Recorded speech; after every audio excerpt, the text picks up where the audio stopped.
Bonjour à tous, nous sommes sur le webinaire d'Amiral Technologies. On va donner Bonjour. on va attendre encore quelques minutes pour que les participants puissent se joindre à nous.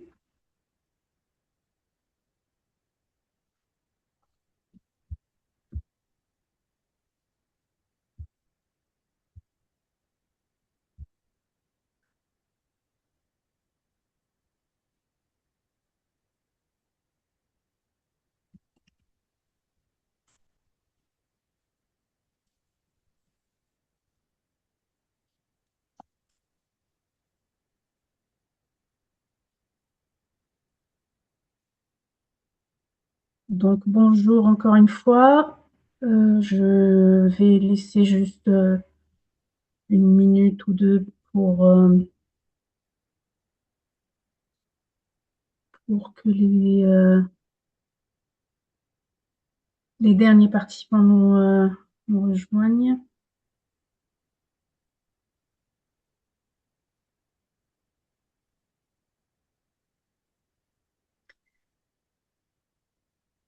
Je vois qu'il y a une discussion qui a démarré. Vous nous entendez bien? On t'entend.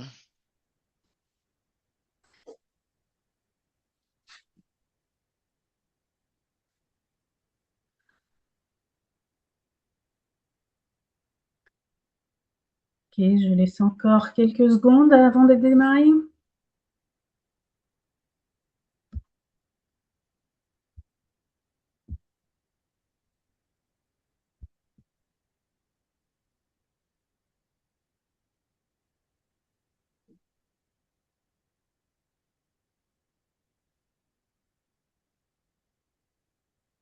Je vois qu'il y a le nombre de participants qui monte, donc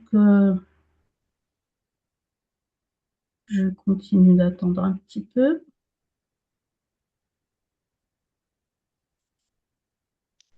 On atteint bientôt les 2 minutes réglementaires.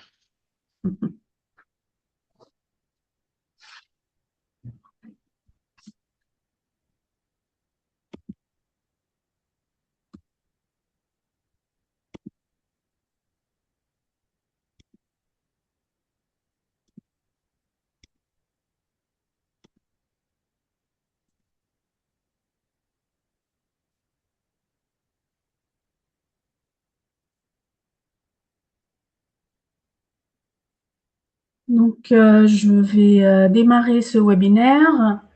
Merci à vous tous de vous être inscrits et de nous joindre pour ce webinaire dédié à DIACFIT 4, qui est le logiciel d'Amiral Technologies pour la maintenance prédictive industrielle. J'ai l'honneur de vous accueillir aujourd'hui avec deux autres interlocuteurs. Donc, je me présente, je suis Katia Hilal, cofondatrice et CEO d'Amiral Technologies. Je suis accompagnée aujourd'hui par Colin Vallière, le CTO d'Amiral, et par Florentin Brisbard, notre ingénieur avant-vente et chef de projet, qui vont intervenir au cours de ce webinaire. Et nous sommes également accompagnés par Vincent Heurtin, notre lead data scientist, pour répondre éventuellement aux questions un peu plus data science. Ce qui n'est pas forcément l'objet d'aujourd'hui, parce que voilà le sujet et le déroulement du webinaire. Je vais commencer par une brève introduction à Amiral Technologies et à DIACFIT, notre logiciel pour la maintenance prédictive industrielle. Colin Vallière, notre CTO, va parler de qu'est-ce qui est nouveau et que veut dire l'industrialisation de DIACFIT, qui est la nouveauté pour DIACFIT 4. Et ensuite, Florentin va vous faire une démonstration sur un cas réel pour une création de modèle et une mise en opération d'un modèle de maintenance prédictive industrielle. On aura un peu de temps pour une session de questions-réponses et pour ça, je vous invite à cliquer sur le bouton questions-réponses qui est en bas de votre écran. Il est possible d'interagir avec ces questions pour voter, pour donner des priorités à ces questions. Donc, pour introduire le sujet, je vais parler d'Amiral et de Diacfit. Amiral Technologies est une start-up française deep tech, ça veut dire issue de la recherche publique, hein, du CNRS. Donc notre technologie de départ a été conçue dans un laboratoire CNRS spécialisé dans l'automatisation et la théorie du contrôle, sur lesquels nous avons ajouté de l'intelligence artificielle. Et fort de cette technologie, nous avons pu adresser beaucoup de projets pour des clients, pour plus d'une trentaine, vers une trentaine de clients. Et avec ces diversités de projets industriels et la diversité de nos clients, nous avons pu capitaliser énormément d'informations pour enrichir notre technologie et la rendre le plus agnostique possible et qui touche le plus de domaines possible.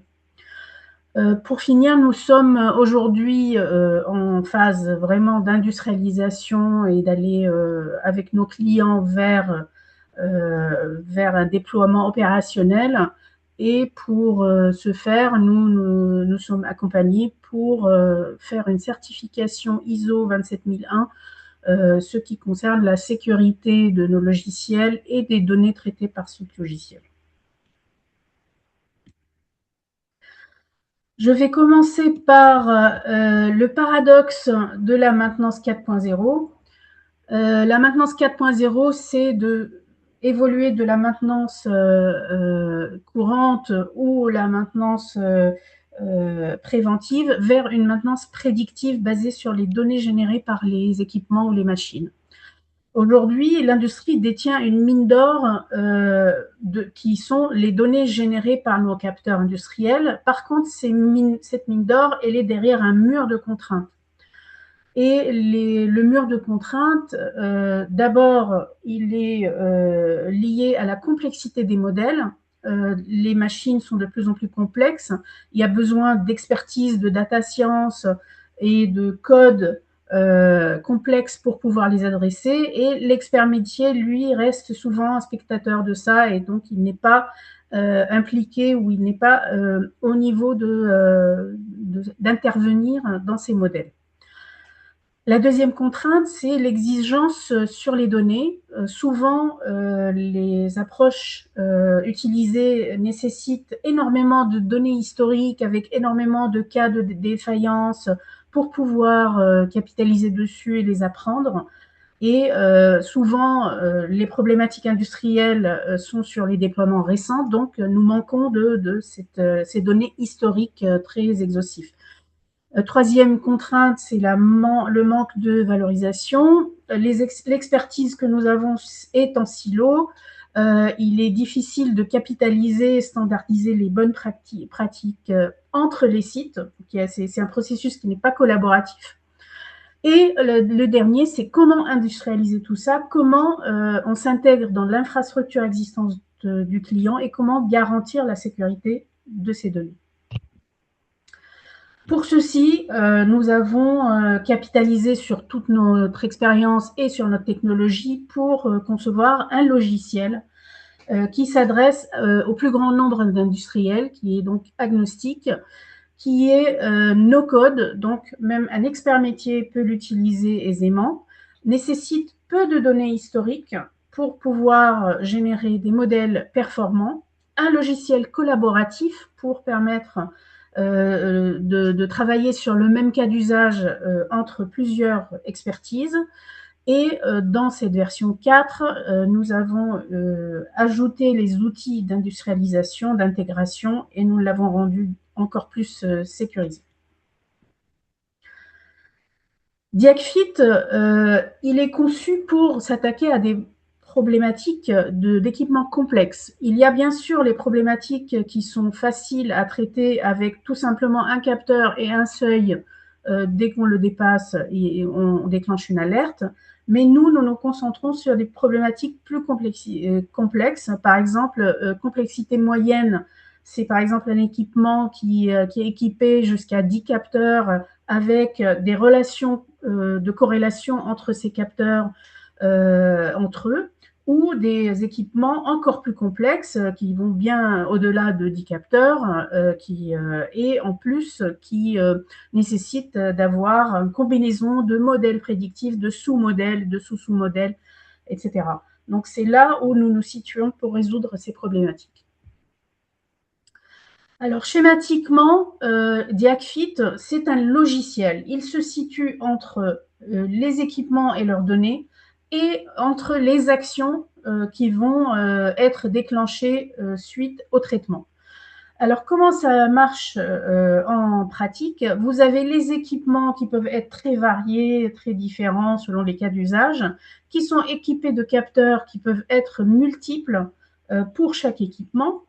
Et dans un premier temps, Diagfit va nous permettre de construire un modèle prédictif sur vos données en utilisant les données historiques. Nous avons une phase de préparation des données, d'exploration, d'annotation, de nettoyage, et ensuite une phase de construction du modèle. Et pour cela, nous avons déjà benché nos modèles sur plus de 2000 datasets pour sélectionner ceux qui sont les plus performants et vous mettre la possibilité d'avoir par défaut les modèles les plus adéquats.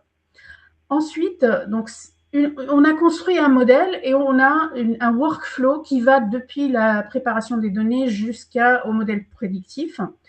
La phase d'après, c'est de mettre ça en run. Ça veut dire que nous allons avoir les données opérationnelles qui rentrent. Nous allons passer par la phase de préparation de clean et d'inférence de notre workflow sur ces données opérationnelles. Et ce qui va nous générer les alertes sur les anomalies et ce que nous avons ajouté dans Diagfit 4, la possibilité avancée de classifier ces anomalies, de les diagnostiquer et de déclencher des actions sur les opérations donc, de maintenance. Il est possible également que ce workflow soit exporté et importé dans un Diagfit qui ne fait que du run, ce qu'on appelle le run only. Et ensuite, ces alertes, elles vont aller vers la génération des actions, soit sur les dashboards de monitoring, de GMAO, ou ils vont directement chez les analystes, ou le planning, ou le supply chain pour les pièces détachées. Voilà pour mon introduction assez rapide. Maintenant, je vais passer la main à Colin qui va se focaliser sur les nouveautés et en quoi Diagfit 4 va nous aider pour l'industrialisation de la maintenance prédictive. Bonjour à tous. Et bien effectivement, Diagfit, c'est un logiciel qui a connu plusieurs évolutions majeures depuis maintenant 4 ans. Et avec Diagfit 4, on franchit une nouvelle étape, notamment sur sa capacité à s'intégrer pleinement dans vos processus industriels. Alors, tout a commencé avec la Diagbox, qui est la boîte à outils d'Amiral Technologies, qui est dédiée au machine learning et à l'intelligence artificielle, spécialisée dans l'analyse de séries temporelles. Autour de cette Diagbox, on a construit donc il y a 4 ans Diagfit, qui orchestre ces briques d'analyse pour créer un workflow complet, allant du pré-traitement des données jusqu'à la construction d'un indicateur global de santé pour chaque équipement industriel. Et en simplifiant, c'est à peu près là où s'arrêtait Diagfit 3. Et avec Diagfit 4, on ajoute 2 briques majeures. D'abord une couche de collaboration qui permet à plusieurs utilisateurs de travailler ensemble lors de la création des workflows, de partager des insights et ensuite de rendre ces workflows accessibles aux opérateurs pour la surveillance quotidienne des équipements. Et ensuite une couche d'automatisation, d'intégration. Donc Diagfit 3 proposait déjà des API et une première capacité d'automatisation via un agent externe. Et dans Diagfit 4, les connecteurs et les mécanismes d'automatisation sont désormais intégrés directement dans l'outil, pilotable depuis l'interface graphique que Florentin va vous présenter tout à l'heure. Petit rappel des fonctionnalités historiques de Diakfeed 3 qui sont centrées sur donc la construction de bout en bout d'un workflow d'analyse de données de capteurs en 3 grandes étapes. D'abord le pré-traitement avec des fonctions comme la suppression d'outliers, synchronisation des données, réduction de bruit, etc. Le traitement du signal avec des filtres fréquentiels, la possibilité de combiner les capteurs entre eux, d'effectuer des opérations mathématiques. Et enfin, la détection d'anomalies proprement dite. La particularité de Diakfeed 3 étant de permettre la création de sous-modèles par capteur individuel et par groupe de capteurs corrélés. Et ces sous-modèles sont ensuite pondérés et arbitrés pour construire un score de santé global.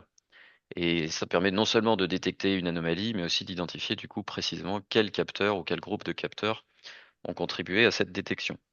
Donc voilà, ça c'est le Diakfeed. Si vous connaissez déjà Diakfeed 3, c'est ce que vous connaissez déjà. Avec Diakfeed 4, on renforce l'intégration avec les systèmes de nos clients.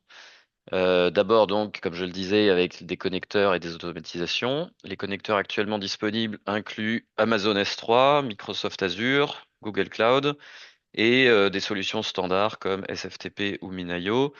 Et de nouveaux connecteurs sont ajoutés progressivement en fonction des besoins de nos clients. Et puis, la couche de collaboration qui s'enrichit également avec plusieurs fonctionnalités clés. La classification incrémentale que Katia a mentionnée, donc au-delà de la détection d'anomalies, de la détection de nouveautés, donc il devient possible de classifier les anomalies pour orienter les actions de maintenance. Le dictionnaire d'anomalies peut être défini dès la création du workflow ou construit progressivement, et il s'enrichit en continu à mesure de l'exploitation opérationnelle. Nouvelle fonctionnalité également, les vues partageables. C'est la possibilité de zoomer sur une zone spécifique, configurer un affichage adapté à l'analyse et partager cette vue avec d'autres utilisateurs. Et puis enfin, la gestion des rôles pour structurer les droits et les responsabilités. Katia en a parlé, Diakfeed marque également un progrès important en matière de sécurité, qui est un enjeu majeur pour nos clients. Nous proposons un hébergement sur notre cloud managé Azure, mais aussi on-premise, dans les data centers ou les clouds privés de nos clients. Ce modèle d'hébergement on-premise nous impose un haut niveau d'exigence en matière de gestion des vulnérabilités. Alors Katia, je ne sais pas si on voit encore bien ton... Si, voilà. Donc avec notamment un inventaire exhaustif des dépendances open source de Diakfeed, une gestion continue des vulnérabilités et des processus de développement sécurisés. Parmi les nouveautés de Diakfeed 4 également, on a la fédération d'identité. Donc les utilisateurs de Diakfeed ne sont plus gérés localement dans Diakfeed, mais via vos annuaires d'entreprise avec compatibilité SAML, OpenID et OAuth. Et puis enfin, comme Katia l'a mentionné en introduction, nous sommes engagés dans un processus de certification ISO 27001. Nous réalisons désormais des tests de pénétration annuels et l'audit de certification est prévu pour juin 2026.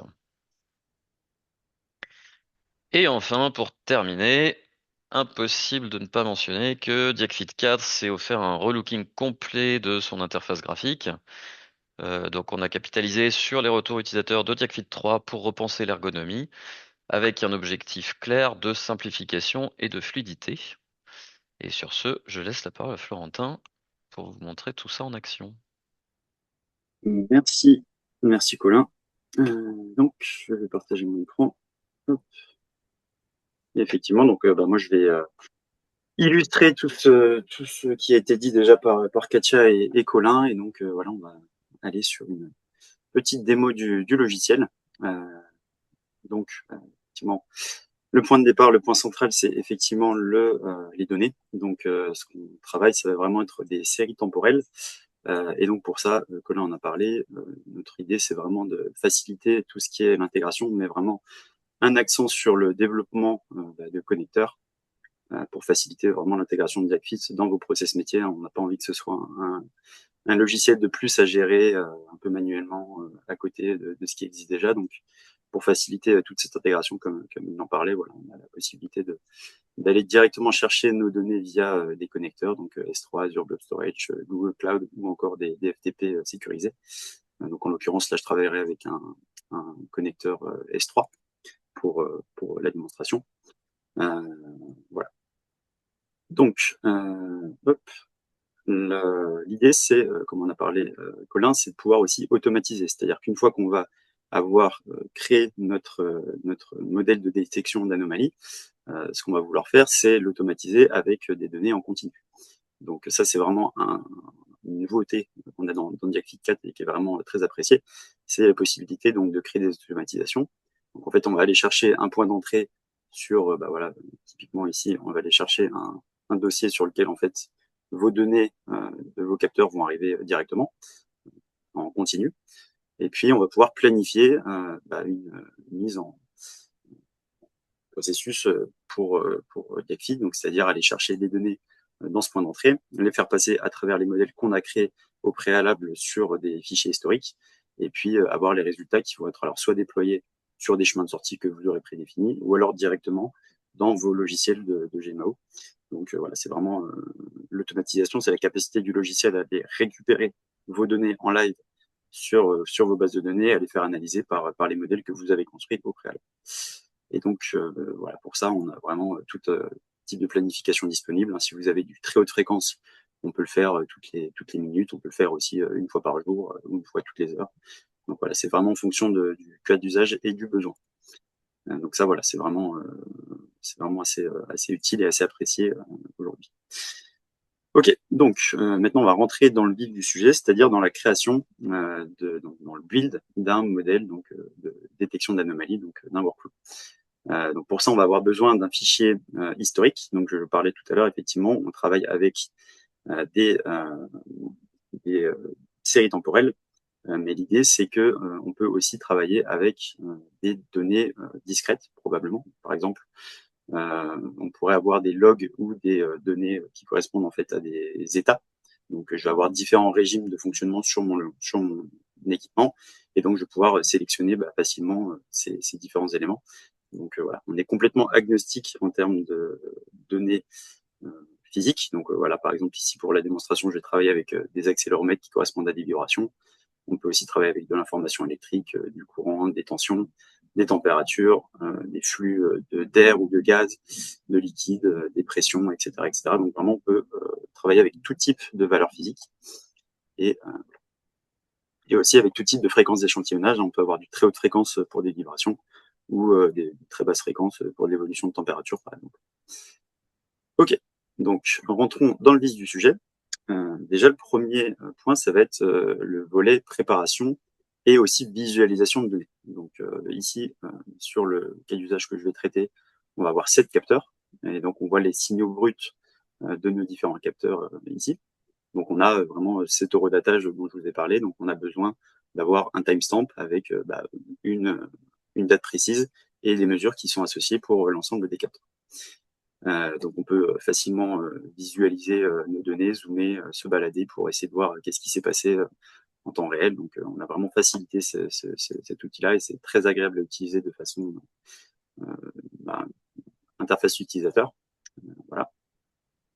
Et puis on va avoir tout un volet avec des outils qu'on va pouvoir utiliser. Donc voilà, on va pouvoir notamment nettoyer les données. Colin en parlait, faire de la détection d'outliers. Donc, par exemple, ici, sur mon courant, je vais avoir probablement quelques valeurs aberrantes qui sont liées en fait à des défauts de mon capteur.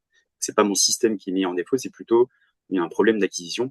Et donc pour ça, voilà, j'ai pas besoin de coder, je vais simplement pouvoir effacer les valeurs aberrantes qui ont été détectées par les algorithmes de Diagfit. Donc c'est vraiment une phase de nettoyage qui est nécessaire parce que pour avoir des bons modèles de détection d'anomalies, on a vraiment besoin d'avoir des données propres en entrée.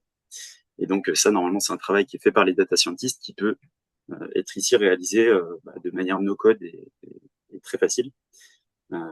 Voilà, on a aussi tout un panel pour le traitement fréquentiel. On en parlait tout à l'heure, donc voilà, je peux faire de la séparation de fréquences, je peux afficher mon spectre, créer des filtres passe haut, passe bas, etc. Je peux afficher aussi le spectrogramme. Là, je rentre un peu dans les détails, mais voilà, on a vraiment beaucoup d'outils d'analyse qui sont assez intéressants. Et puis, on peut aussi lisser, rééchantillonner ou créer différents signaux à partir de nos signaux initiaux, donc en utilisant des opérations mathématiques. Voilà. Ensuite, en termes d'outils d'analyse, ce qui va être intéressant, c'est notamment la matrice de corrélation. qui va permettre de comprendre en fait quelles lois régissent mon système. Donc l'idée c'est que certains capteurs vont être fortement corrélés entre eux et qu'on ne veut pas simplement s'attarder à regarder l'évolution d'un seul capteur, mais aussi de voir comment les capteurs évoluent entre eux. Et donc c'est des capteurs qui vont être fortement corrélés.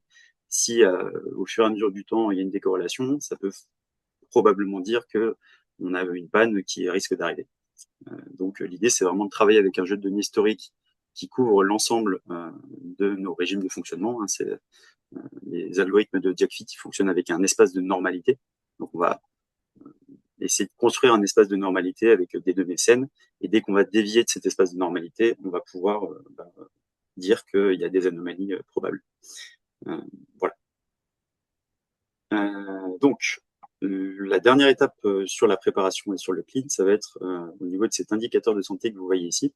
En fait, on va avoir la possibilité de labelliser des zones d'intérêt, donc qui peuvent correspondre en fait à des anomalies que vous avez déjà repérées dans un fichier historique. Je rappelle qu'on est toujours sur la création des modèles à ce moment-là, donc effectivement, on va travailler avec des données historiques qu'on connaît, sur lesquelles on va pouvoir tirer des zones et les classifier à partir d'un dictionnaire d'anomalies qu'on aura déjà pré-rempli au préalable. Donc voilà, par exemple ici, je peux avoir différentes classes d'anomalies. Je peux aussi en ajouter. Si je vois que par exemple sur des nouvelles données, je vais avoir des nouveaux types d'anomalies que j'avais pas eu par le passé, je vais pouvoir toujours recréer différentes classes et l'idée c'est qu'on va essayer de comparer des signatures. Donc c'est-à-dire que si on a suffisamment d'exemples, je sais pas, d'une usure de roulement, sur vos données en live, on va essayer en fait de matcher cette signature d'anomalie pour essayer de comprendre ce qui se passe, de faire un peu de root cause analysis et d'essayer de prendre des actions nécessaires en fonction. Donc voilà, là en l'occurrence, je vais pouvoir dire que sur ces différents espaces temporels, je vais les associer à des classes d'anomalies. Voilà. Ok. Donc ça, c'était la première étape sur la préparation et la labellisation. La deuxième étape, ça va être la configuration de nos modèles. Donc pour ça, on va avoir deux choses. On va avoir la sélection d'une zone d'entraînement. Donc c'est vraiment ce qui sera pris en compte par les algorithmes de Diakfit pour entraîner les modèles sur des données existantes. Donc comme je le disais, l'idée c'est de couvrir vraiment une zone assez vaste sur le fonctionnement de votre équipement, puisque cette zone de normalité sera prise en compte pour la détection d'anomalies. Si on s'écarte d'un fonctionnement nominal, on va pouvoir dire qu'il y a une anomalie dans notre système. Donc là, j'ai choisi cette zone en vert que vous voyez ici, et le reste sera utilisé pour essayer de voir à quel point les modèles sont robustes par rapport à cette détection-là sur vos données historiques. Ensuite, je vais pouvoir créer donc des modèles donc soit monocapteurs, c'est-à-dire de surveillance capteur par capteur. Donc pour ça, je ne vais pas rentrer dans les détails. On a vraiment des cas par défaut qui peuvent être utilisés et qui sont assez génériques. Cathy en parlait tout à l'heure. On essaie de bencher nos algorithmes de manière à ce qu'ils soient le plus efficaces dans 99% des cas. Donc on n'a pas besoin d'être expert en data science pour créer ces modèles, mais on peut aussi un peu rentrer dans les détails et changer quelques caractéristiques particulières. Et on peut aussi, évidemment, si vous avez des modèles qui tournent déjà, voir pour potentiellement les inclure dans l'outil et pour pouvoir les utiliser directement par vos équipes. Voilà. Donc là, je vais créer ces modèles-là donc monocapteurs. Et puis, je vais réutiliser ma matrice de corrélation pour créer un groupe de capteurs corrélés, donc qu'on voit ici, avec mon accéléromètre et mes températures. Et je vais rajouter aussi un modèle de surveillance là-dessus. Voilà. Hop. Alors d'ailleurs, je vais en prendre un autre pour le. Je vais ajouter celui. Ok. Donc, maintenant qu'on a créé nos modèles, on va pouvoir passer à l'entraînement. Donc, Diakfit, je le répète, on ne va pas se baser sur des anomalies déjà existantes. Donc, ce n'est pas, pour ceux qui connaissent la data science, ce n'est pas du deep learning. On est plutôt sur des algorithmes non supervisés. Et donc, pour cela, on a vraiment des algorithmes qui sont assez rapides en termes d'entraînement. Tout au plus, si on a vraiment beaucoup de volume de données, on va sur quelques minutes d'entraînement, mais voilà, ça permet vraiment d'aller assez vite dans les analyses, de pouvoir tester différents modèles pour arriver à des résultats assez convaincants rapidement. Donc, sans rentrer dans les détails, pareil, on va pouvoir un peu ajuster les différents paramètres des modèles, donc notamment travailler sur voilà, le lissage si on veut essayer de voir des dérives avec le temps.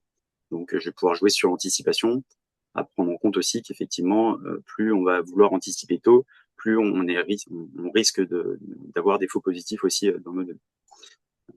Donc voilà, par exemple ici, voilà, je vais pouvoir baisser des seuils de détection de manière à détecter différentes anomalies potentiellement un peu plus tôt. Voilà. Donc là, je peux recréer directement mon capteur avec les différents changements que j'ai faits. Et donc, l'indicateur global que vous voyez ici, c'est globalement le score de santé de votre équipement. Donc, c'est un score qui va de 0 à 5, 10, ça dépend. Et dès qu'on va dépasser un certain seuil, qui est ici de 1, on va avoir des zones d'anomalie qui vont être créées. Et ces zones d'anomalie-là, donc en l'occurrence ici, si je les compare par rapport à des données historiques, ici on voit que on est plutôt bien par rapport à ce qu'on avait labellisé. Mais on peut aussi avoir des nouvelles zones qui sont pas forcément, on connaît pas forcément parce que on n'avait pas fait face à ce genre d'anomalie. Et donc on va avoir tout ce côté explicabilité. Donc notamment avec voilà, si je clique sur cette anomalie-là, je peux essayer de voir son type. Donc là, on est à 95% de no type, donc ça veut dire qu'en fait, on l'a jamais vu par le passé. Et puis, je vais aussi avoir la contribution des différents capteurs et des différents modèles. À savoir que je peux aussi mettre plusieurs modèles sur mes capteurs, donc voilà, je peux vraiment couvrir une grande diversité de cas. Et voilà. Donc cette contribution des capteurs, en fait, elle permet de comprendre quelles sont les causes d'une anomalie ou d'une panne que je vais avoir, et d'essayer de prendre les actions nécessaires pour de manière prédictive et préventive pour ne plus les avoir par la suite. Voilà. L'autre nouveauté dans Diakfit 4, c'est qu'on va pouvoir, à partir de cette anomalie-là, créer des vues. Donc voilà, si je crée une vue ici, je vais pouvoir zoomer sur cette anomalie en particulier, prendre tous les capteurs qui sont en cause. Donc ici, on en avait plusieurs. Donc mon accéléromètre, mon thermocouple, etc. Et donc je vais pouvoir en fait comprendre vraiment qu'est-ce qui s'est passé à ce moment précis et essayer de m'appuyer sur les différents sous-modèles qui m'ont été présentés pour comprendre tout ce qui s'est passé. À savoir que les vues, on peut aussi les créer depuis l'onglet préparation de manière à pouvoir segmenter. Si par exemple on a un équipement très complexe avec une centaine de capteurs, on va pouvoir le segmenter en plusieurs sous-systèmes.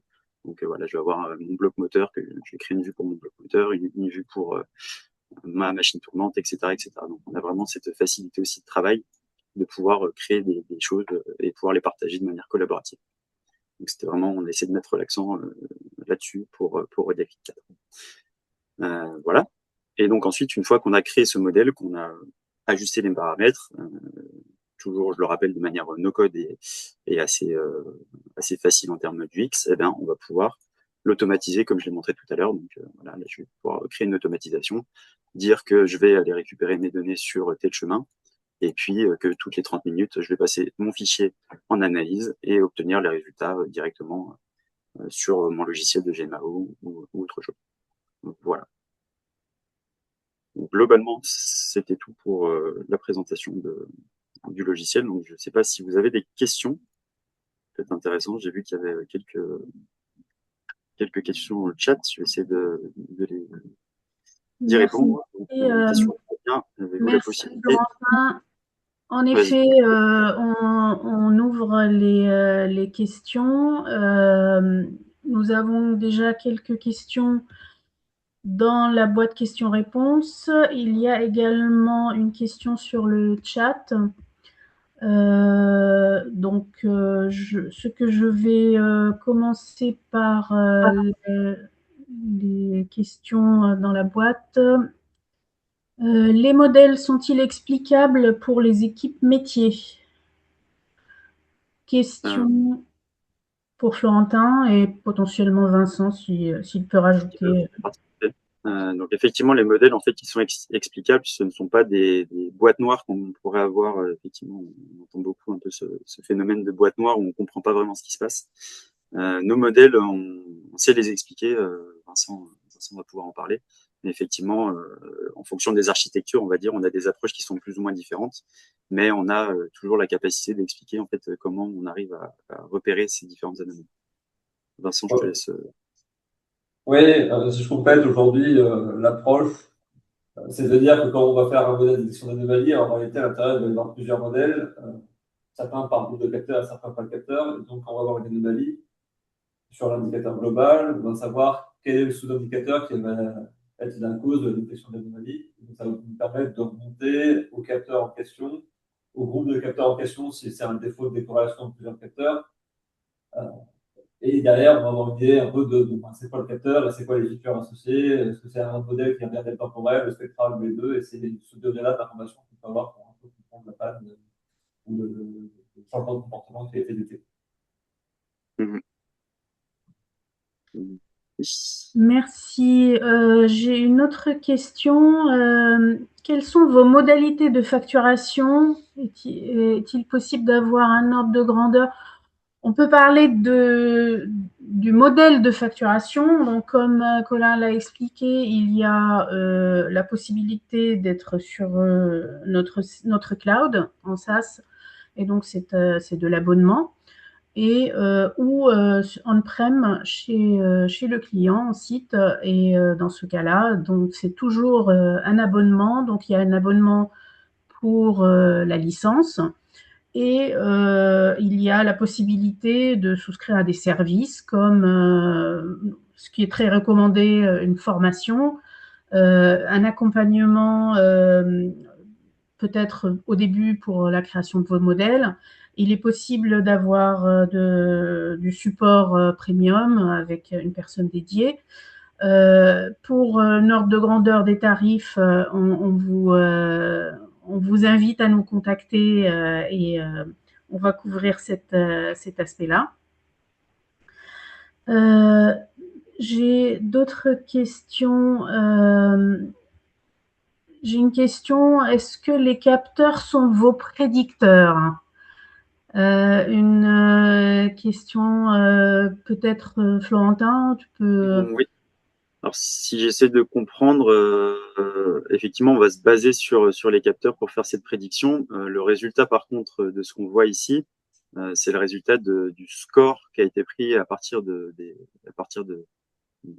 modèles sur les capteurs. Donc, en fait, ce ne sont pas simplement des seuils comme on l'entend au sens, voilà, dès qu'on dépasse, je prends une température par exemple au-delà de 50 degrés, on décide que ce soit une anomalie.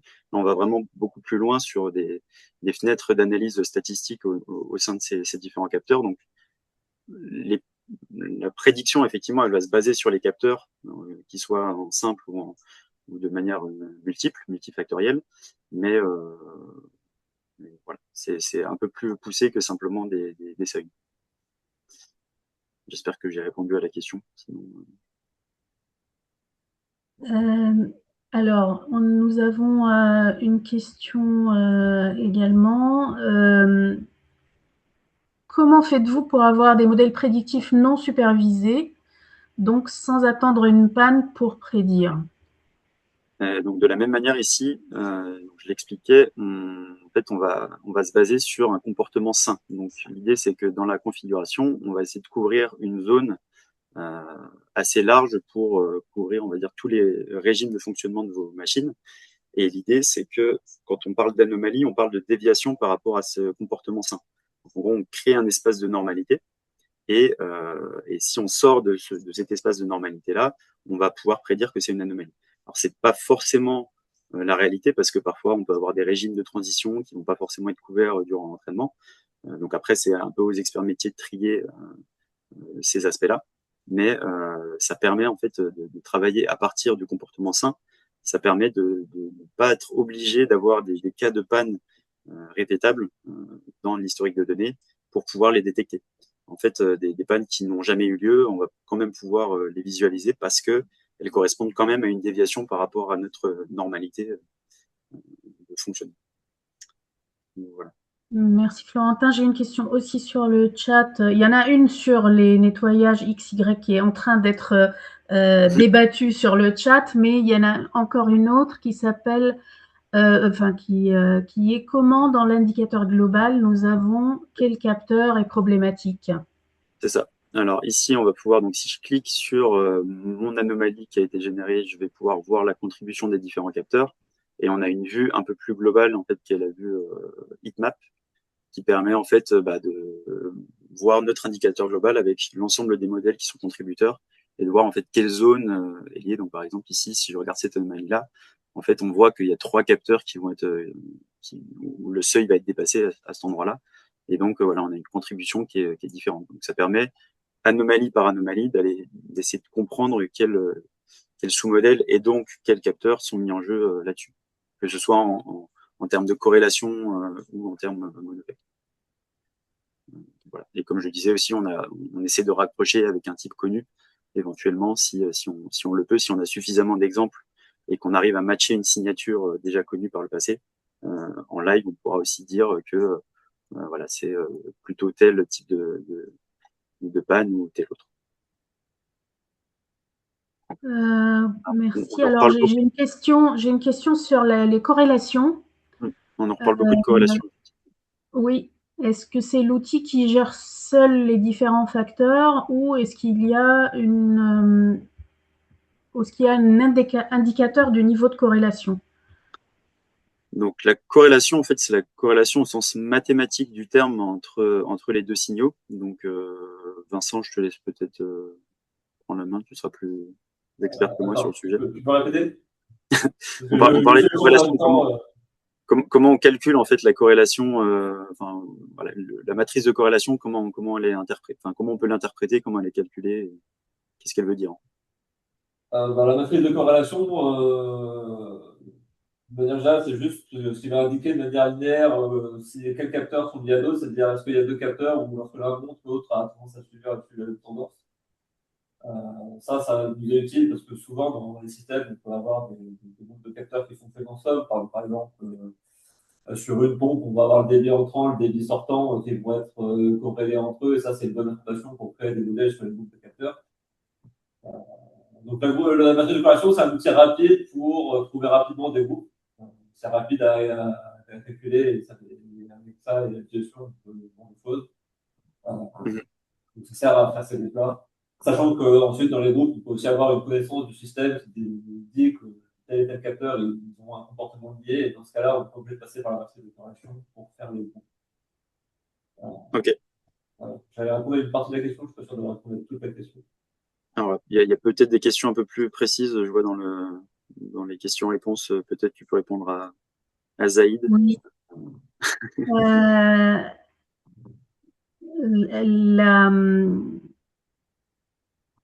Comment avoir l'indice de corrélation qui annonce une bonne corrélation? Alors là, vous avez un curseur, vous choisissez le niveau de corrélation, vous avez un curseur à côté de la matrice et vous choisissez d'afficher les capteurs qui sont corrélés entre eux au-delà de ce niveau. Voilà. Donc à 2%, 3%, 50%, 90%, etc. Donc c'est l'utilisateur qui peut choisir tous les capteurs qui sont corrélés au-delà d'un certain niveau. On a une question également, est-ce qu'il est possible de suivre et comparer des transitoires entre eux? Ça veut dire afficher des capteurs peut-être superposés de signaux pour les comparer ou les afficher dans une vue. Oui. Alors effectivement, là, si je prends l'exemple des groupes qu'on a fait tout à l'heure, je vais recréer un autre groupe. L'idée, c'est qu'effectivement, on peut visualiser sur le même graphe. Alors, je ne sais pas si c'était la question. En fait, on peut normaliser de manière à pouvoir visualiser sur le même graphe nos deux signaux entre eux. Alors, c'est peut-être pas le meilleur exemple. Ouais. Donc, je ne sais pas si c'était la question. Mais voilà, on a la possibilité de comparer, on va dire, les courbes sur le même graphe. J'ai une question. Est-il possible d'injecter de nouvelles données à traiter une fois le modèle entraîné pour, par exemple, rajouter un nouveau régime de transition à la plage normale? Oui, très bonne question. Donc effectivement, l'idée, c'est que Diakfit est un outil qui va être un peu en amélioration continue de manière cyclique. Donc, alors une fois que notre modèle est en production, on peut plus le modifier. Par contre, ce qu'on peut faire, c'est qu'effectivement, une fois qu'on va avoir beaucoup plus de données historiques et éventuellement des cas de fonctionnement un peu différents, on peut repasser par cette phase de construction des modèles pour rajouter voilà une nouvelle zone d'entraînement et permettre au logiciel de s'adapter et au modèle en fait de s'adapter à cette nouvelle plage pour que voilà, ces éléments-là soient pas détectés en tant qu'anomalie par la suite. Donc effectivement, on a cette idée d'amélioration continue sur laquelle on va pouvoir intégrer de nouveaux régimes euh, qui n'ont pas forcément été vus par le passé dans l'entraînement. Quel est le temps moyen de prise en main du logiciel, durée de formation initiale, minimale pour pouvoir commencer à l'utiliser? Alors, la formation avec Diakfit, on l'a fait généralement sur 3 ou 4 séances d'une demi-journée. Donc, on va dire que c'est entre 10, une grosse dizaine d'heures pour former quelqu'un de A à Z. Euh, Après, bon, effectivement, faut se faire la main sur l'outil. Il y a forcément des personnes qui seront un peu plus rapides là-dessus. Je pense notamment à des gens qui ont beaucoup travaillé avec de la data. Mais globalement, Diakfit est quand même créé à destination des experts métiers et a priori, n'importe qui est capable de prendre en main le logiciel pour cette détection-là. Il y a une question sur laquelle moi je peux peut-être répondre. Diakfit est no-code. Est-ce qu'il est possible d'inclure des modèles existants dans Diakfit via API ou autre? Alors, il y a plusieurs niveaux pour rentrer des choses vraiment customisées dans Diakfit. Le premier niveau, c'est de pouvoir faire des opérations sur les capteurs entre eux de manière à générer les features que vous avez déjà décidé comme étant les features déterminants. Le niveau d'après, c'est d'avoir un modèle externe. Celui-là nécessite de passer par nous parce que, comme Colin l'a expliqué, Diakfit, il est construit autour de la Diagbox et dans Diagbox, il y a beaucoup de modèles. Nous avons choisi d'en afficher seulement quelques-uns les plus performants et génériques dans Diakfit, mais il est possible d'inclure d'autres modèles et ça nécessite par contre une opération pour pouvoir les afficher dans Diakfit. J'espère avoir répondu à cette question. Combien de temps prend le training des modèles en moyenne? Donc le training et modèle, comme je le disais, on n'est pas sur du deep learning, donc effectivement on va être sur des temps assez courts. Donc voilà, je sais que j'ai pu travailler avec des centaines de capteurs et plusieurs gigas de données. On n'a jamais dépassé des entraînements de plus de 15 minutes. Donc on est vraiment dans l'ordre plutôt de la minute que de l'heure, voire de la journée. Donc si on compare ça avec du deep learning, où on a besoin aussi de hardware conséquent. Là, vraiment, même si Diakfit est installé sur vos serveurs internes, sur un cloud privé ou que sais-je, et que vous n'avez pas forcément des cartes graphiques en quantité illimitée à disposition, on peut quand même arriver à des entraînements très rapides. Donc, sur ce côté-là, sur le côté hardware et, euh, et temps d'entraînement, on est assez bon parce que justement les modèles non supervisés permettent cette capacité. Comment gérez-vous l'installation on-prem? Question pour Colin. Oui, eh ben donc, la stack technologique de Diakfit, il y a plusieurs modules dedans, hein. Il y a un back-end, il y a de la base de données, il y a l'interface graphique.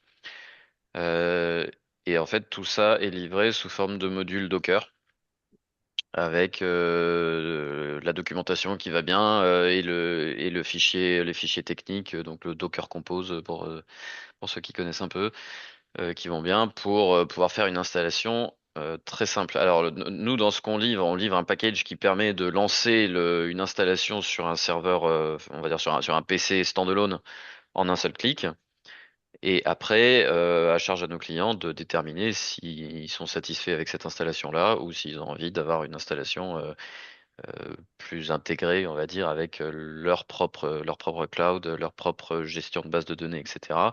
Auquel cas, de toute façon, comme ce sont que des images Docker standard, c'est compatible avec absolument tous les systèmes d'hébergement, que ce soit du Docker simple, du Swarm, du Kubernetes ou autre. Merci Colin. Est-ce que l'outil permet de faire automatiquement ou d'aider à une analyse des causes des anomalies pour bien orienter les actions de maintenance à planifier? Je ne vois pas, pardon. Je la relis en même temps. Est-ce que l'outil permet de faire automatiquement ou d'aider à faire automatiquement une analyse des causes des anomalies pour bien orienter les actions de maintenance à planifier? Donc, j'imagine que c'est lié à la classification Ouais. et la possibilité d'analyser par rapport à ça.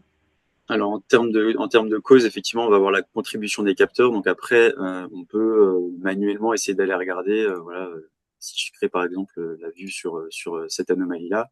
Donc je vais avoir les capteurs qui sont en cause et donc je vais essayer de comprendre qu'est-ce qui a créé cette anomalie. Donc ça peut être parfois sur des aspects spectrales.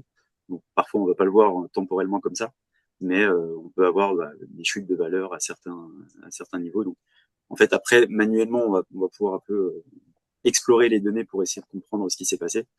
Euh, mais en tout cas, on a toujours la contribution des capteurs qui nous permet de comprendre quel sous-système est mis en cause pour une anomalie donnée. Et toujours essayer de se rapprocher éventuellement à des signatures déjà existantes, si c'est le cas. Et si c'est pas le cas, voilà, on a au moins quels capteurs sont mis en cause. Merci. Question pour Vincent. Vous prenez en compte le coefficient de Pearson ou de Spearman dans le calcul de la corrélation, ou est-ce que c'est configurable? Alors, c'est pas configurable et pour pas dire de bêtises, on va regarder ça tout de suite.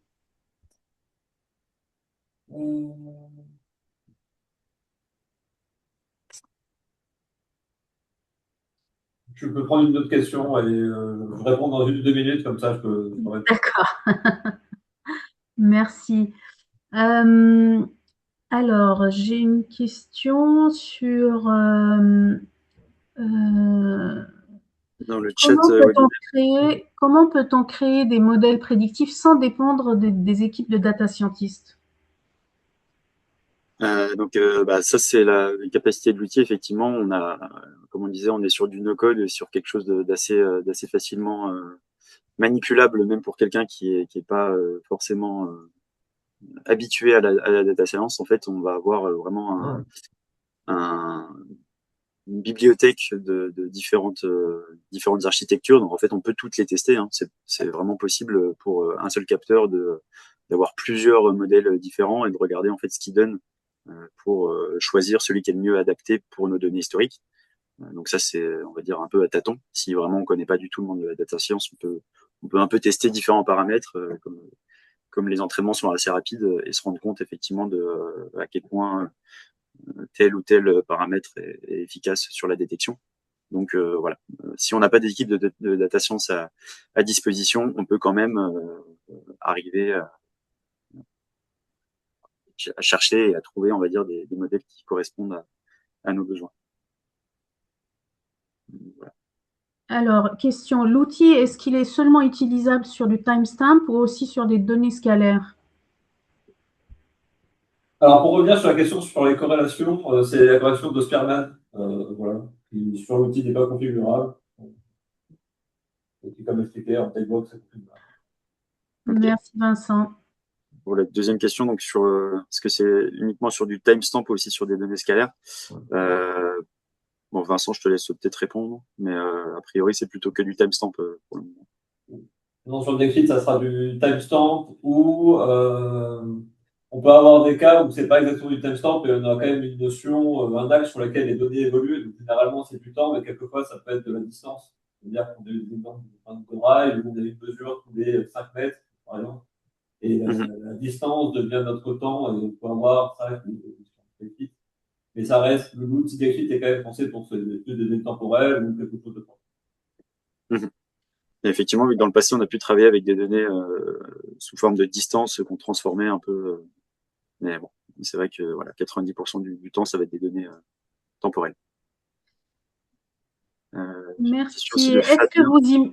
Est-ce que vous imaginez pouvoir faire du temps réel ou, à défaut, quel est le temps minimum actuel pour lancer les analyses? Colin? Oui, alors aujourd'hui on a une limitation technique dans Diagfit qui est que ça fonctionne par échange de fichiers et avec du coup un mécanisme de processing des fichiers, de traitement des fichiers qui prend un temps minimal. Donc on estime qu'en dessous en dessous de la minute, on a du mal à faire. Ce qu'on recommande, c'est de faire au plus rapide un traitement de fichiers par minute. Dans la roadmap de cette année, il y a l'idée de rajouter des connexions, enfin des connecteurs avec des systèmes temps réel et de pouvoir nous aussi avoir un processing de la donnée, on va dire sur des toutes petites portions incrémentales de données. Donc ça arrive dans l'année qui vient. Merci, Colin. Peut-on créer une variable calculée à partir de variables de process et l'utiliser dans un modèle? De surveillance. Oui, bah en fait, effectivement, des variables de process, elles peuvent être prises en compte, comme on disait tout à l'heure, on peut, a priori, on travaille avec plutôt des données physiques continues, mais on peut travailler avec des variables de process, des logs ou des scores ou des choses comme ça, donc des variables plutôt discrètes. Euh, voilà, je pense notamment à des cas d'usage, c'est de comprendre quand vous travaillez par batch, par exemple, quels paramètres permettent d'arriver au meilleur batch. Donc ça, pareil, Diagfit peut être utilisé, on va dire, un peu de manière détournée pour essayer de comprendre quels sont les paramètres influents des autres facteurs et de mieux les choisir initialement. Donc, les variables de process, elles sont effectivement, on peut les prendre en compte dans l'outil. Et pour créer une variable à partir d'une variable de process, c'est justement, je crois que c'est Katia qui en a parlé, le fait de pouvoir intégrer des formules personnalisées de calcul, ça arrive au deuxième trimestre.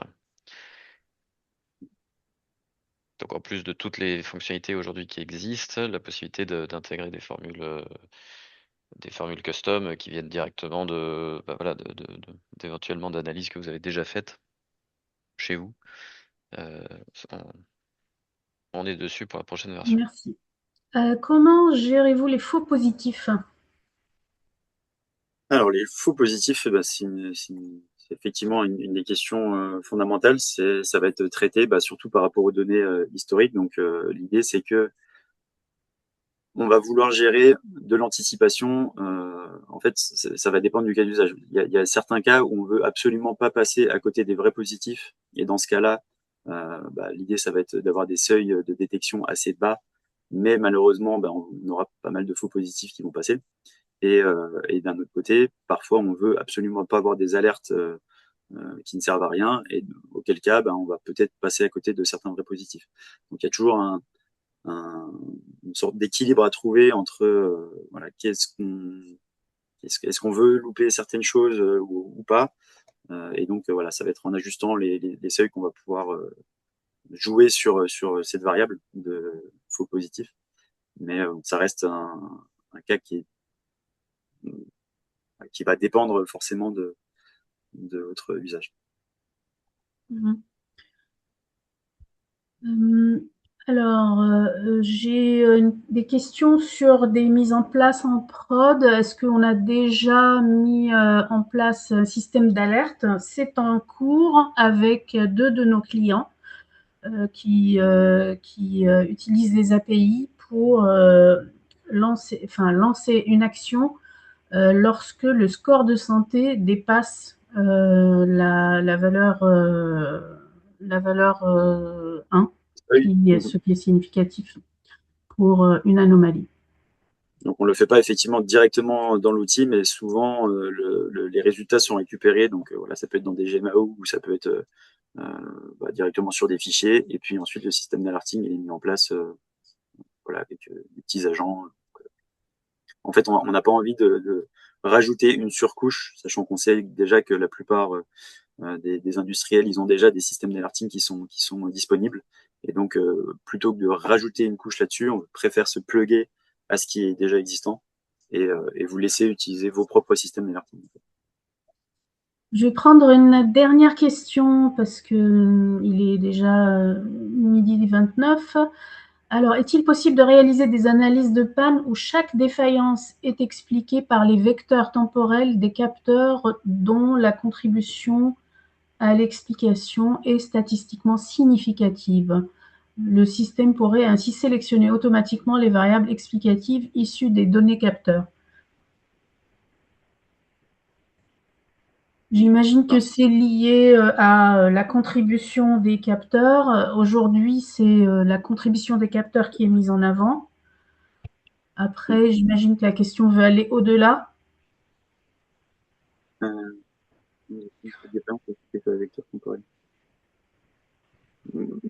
Là, effectivement, le côté statistiquement significatif, en fait, on n'a pas besoin de dépasser les seuils sur les capteurs pour qu'ils aient un lien dans cette contribution. Donc en l'occurrence, on peut avoir certains capteurs qui vont être contributeurs même s'ils ne dépassent pas le seuil critique pour leur propre modèle.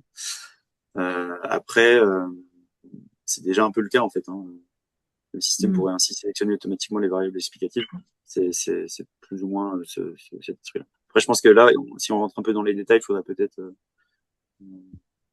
voir plus d'informations de votre côté aussi. Donc, on vous invite à prendre contact avec nous. Merci. Alors, malheureusement, le temps est fini. Je vous invite donc à nous contacter. On va répondre au reste des questions qui sont ouvertes. Et je vous invite à nous contacter sur contact@amiraltechnologies.com. Je vous remercie tous. Je remercie les intervenants, Florentin, Vincent, Colin. Je remercie tous les participants pour s'être joints à nous et puis on continue notre discussion en individuel. Merci. Merci beaucoup. Merci, bonne journée. Bonne journée.